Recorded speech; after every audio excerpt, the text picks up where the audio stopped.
Welcome back to the Xplore YouTube channel. So in this video, we're going to focus on the question wherein you will be given the array, and what you have to do is you have to find the second largest and the second smallest, the second minimum element out of all the elements. So let's say my array is looking something like this. Let's say my array is basically a list here, and let's say the elements are 5, 4, let's say 6, 1, 3, and 2. These are the elements. So I see my answer for second second largest element in the array is, I guess, apparently 5, because 6 is the first large element and then 5 comes. So this is it.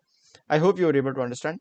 And second smallest, or you can say second minimum element or second smallest element, is going to be apparently, I guess, 2, right? So these are the two things, you have to return. Okay, now let's see the very first approach which comes to my mind is that, okay, I'll sort the array. I'll sort nothing but the array.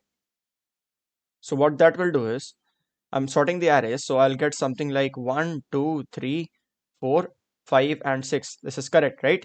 Now once I have the array sorted, I'll say, why don't I return the element at the first index, and why don't I return the element at the n minus 2th index, where n is the length of the array. So the element at the first index is always going to give you the second smallest element, if I'm not wrong, and the element at the n minus 2th index is always going to give you what?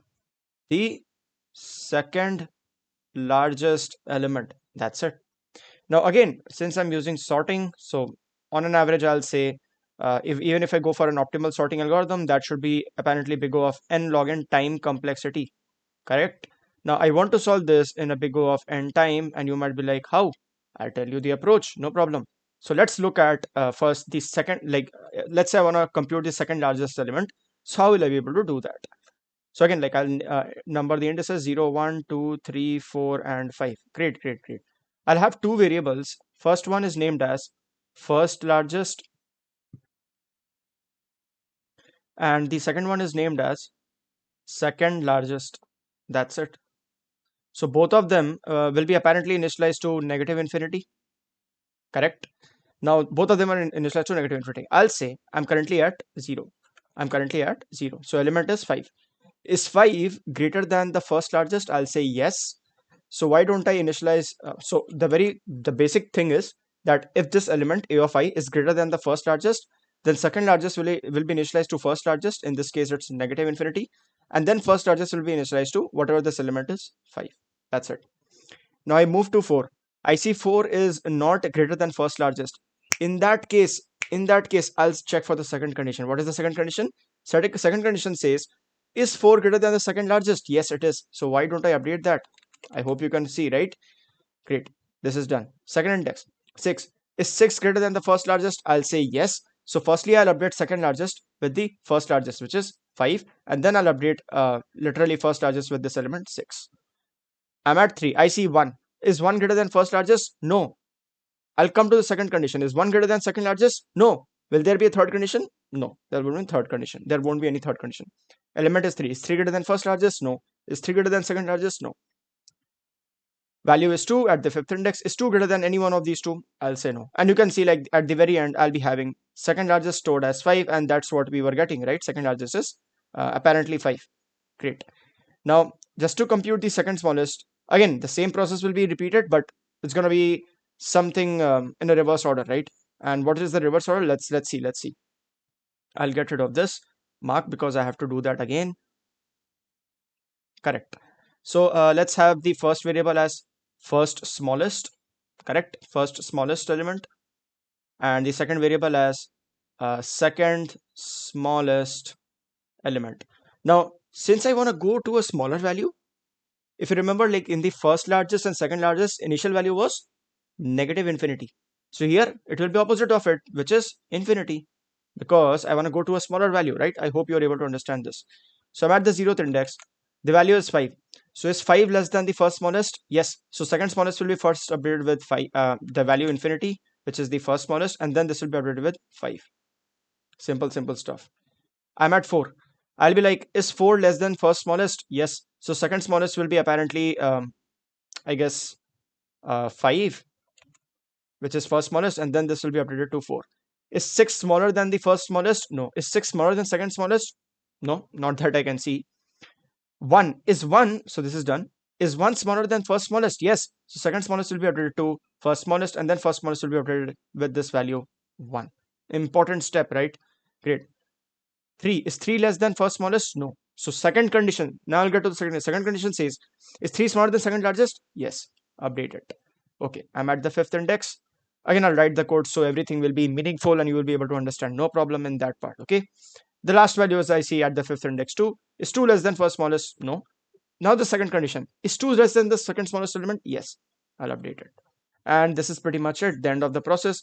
I can happily see here that the second smallest element is like currently having this value 2, and I feel like yes, this is the answer. You can see here as well, this is the answer for second smallest. So again, this is the approach, and I see just to get this done, and first smallest, second, I mean to find the second smallest and the second largest element, I would need one traversal of the array. Hence time complexity is big O of n, where n is the length of the array.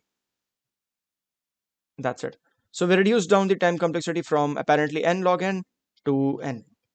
So let's try to code it out. This is the function I've created.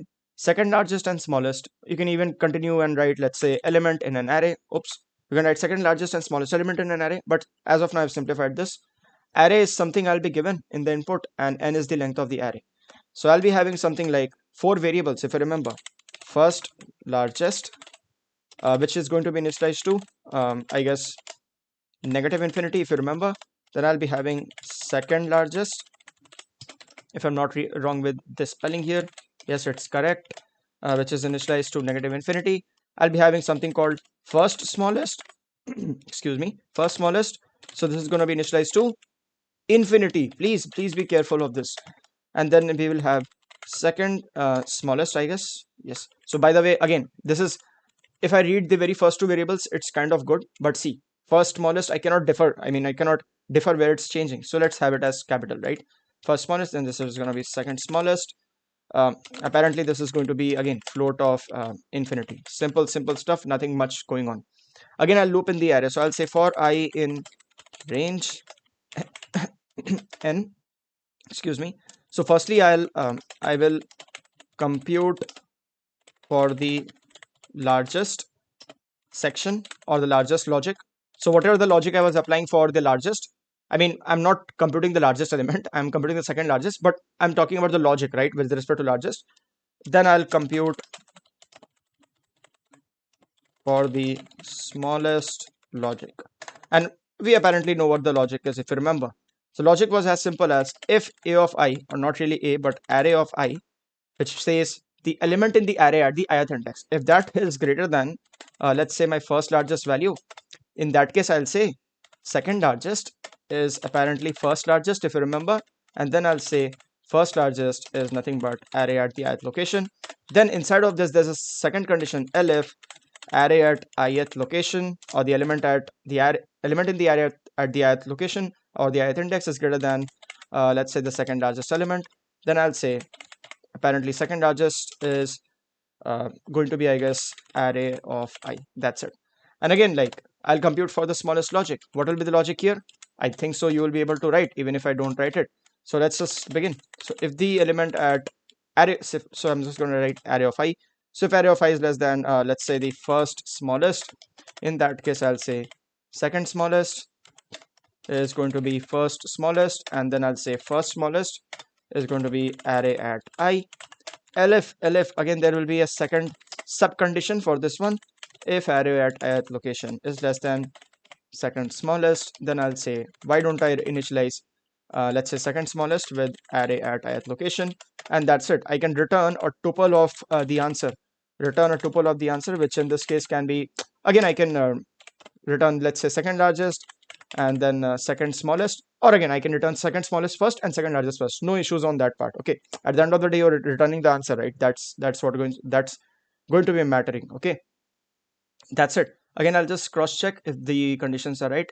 It's greater than first largest, second largest is this, first largest is array of I, this is greater than this, then this is this, first smallest, second smallest is getting initialized. Yes, this is completely fine, and we are actually done with the process. Time is big O of n. I hope the video was clear enough. If you like the video, please make sure to subscribe the channel and we'll meet in the very next video. Thank you.